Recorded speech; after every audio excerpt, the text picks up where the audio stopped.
నేను రోజు టౌనుకు వెళ్ళి పువ్వులమ్మొస్తుంటాను.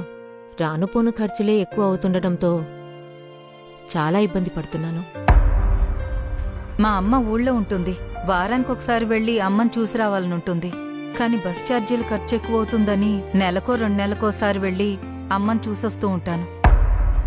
ఎన్నికల్లో ఇచ్చిన సూపర్ 6 హామీల్లో భాగంగా స్త్రీ శక్తి పథకాన్ని ప్రారంభించింది కూటమి ప్రభుత్వం. స్త్రీశక్తి పథకంతో మహిళలకిప్పుడు ఉచిత ఆర్టీసీ బస్సు ప్రయాణం ఇవ్వడంతో ఇప్పుడు వారానికొకసారి అమ్మని కలుస్తున్నాను. ఎలాంటి ఖర్చు లేకుండా రోజు టౌన్కి వెళ్ళొస్తున్నాను. నా పని నేను చేసుకోగలుగుతున్నాను. ఇప్పుడు ఆంధ్రప్రదేశ్లో మహిళలందరూ రాష్ట్ర ప్రభుత్వం లేదా కేంద్ర ప్రభుత్వం జారీ చేసిన ఏదైనా గుర్తింపు కార్డు చూపించి ఆర్టీసీ బస్సుల్లో 0 టికెట్తో ఉచితంగా ప్రయాణించవచ్చు. స్త్రీ శక్తి పథకం ద్వారా ఉచిత ఆర్టీసీ బస్సు ప్రయాణంతో ప్రతి స్త్రీ తమ కలల గమ్యాన్ని చేరాలి, శక్తిగా మారాలి. Super 6 super hit. Super 6 super hit.